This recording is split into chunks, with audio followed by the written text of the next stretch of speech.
మాయా కాశీ కాంచీ అవంతిక పురీ ద్వారవతీ చైవ సప్తైతే మోక్షదాయక.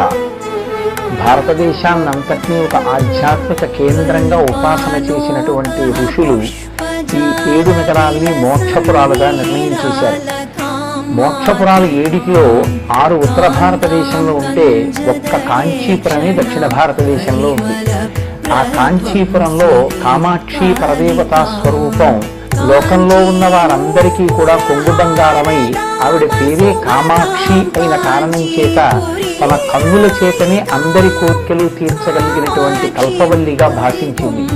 ఆ తల్లి గురించి చెప్తూ సచామర రమావాణి సవ్య దక్షిణ సేవిత, ఎడం చేతి వైపు లక్ష్మీదేవి ఉండి విద్యామర వేస్తే కుడి చేతి వైపు సరస్వతీదేవి ఉండి విద్యామర వేస్తుంది. కామాక్షి పరదేవతా స్వరూపం యొక్క పాదముల దగ్గర తల వంచి నమస్కరించినటువంటి వారికి సరస్వతీ కటాక్షమో లక్ష్మీ కటాక్షమో ఏదో ఒకటి సంభవమై ఆ అమ్మ యొక్క అనురాగపు దృక్కుల చేత వారు కోరినటువంటి కోరికలు తీరుతాయి. ఆమెయే కామకోటి. కామకోటి అంటే కామము అంటే కోరిక, కోటి అంటే హద్దు. సామాన్యమైన కోరిక దగ్గర నుండి మోక్షగామి అయినటువంటి వాని యొక్క మోక్షం వరకు ఆ తల్లి ఇవ్వలేనిది. వైష్ణవి భార్గవి వాగ్దేవి త్రిగుణాత్మికే వింధ్య విలాసిని వారాహి త్రిపురాంబికే భవతి విద్యాదేహి భగవతి సర్వార్థ సాధికే. Hi friends, welcome to JS vloggers. చూశారుగా వీడియో ఎంతసేపు కంచి కామాక్షి దేవి. సో ఇది ఇంతనే ఉంది మన దగ్గర.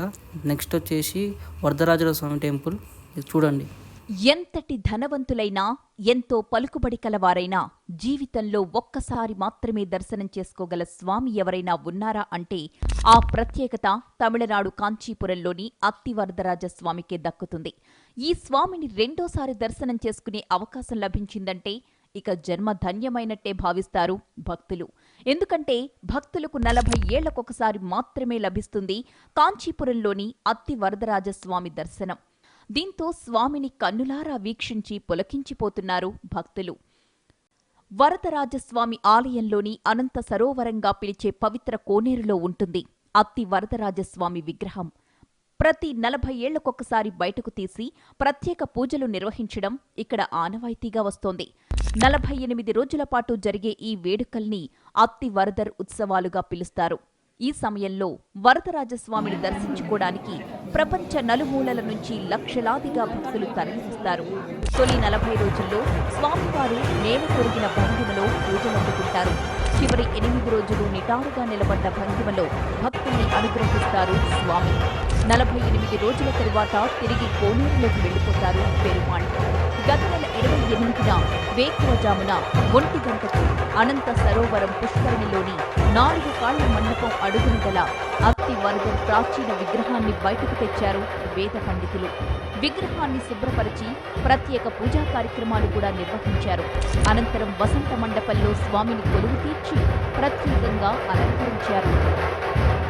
ఈ నెల 1వ తారీఖు తెల్లవారుజామున 5 గంటల నుంచి భక్తులకు అత్తి వరదరాజస్వామి దర్శన భాగ్యం కల్పిస్తున్నారు. తొలి రోజే స్వామివారిని 1,00,000 మంది దర్శించుకున్నారు. ఆగస్టు 17 వరకు భక్తులకు వరదరాజస్వామి దర్శనం లభిస్తుంది.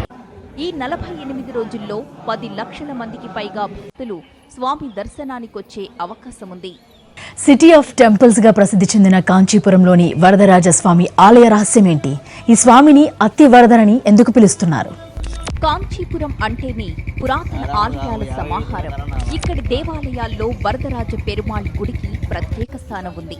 వైష్ణవులు అత్యంత పవిత్రమైనదిగా భావించే 108 ఆలయాల్లో వరదరాజస్వామి గుడి కూడా ఒకటి. వైష్ణవాలయాల్లో గరుడ సేవ, తిరుత్తరు ఉత్సవాలకే పెద్ద సంఖ్యలో భక్తులు తరలివస్తారనుకుంటే వాటిని మించి అత్తి వరదరు ఉత్సవాలకు భక్తులు విచ్చేయడం జరుగుతుంటుంది.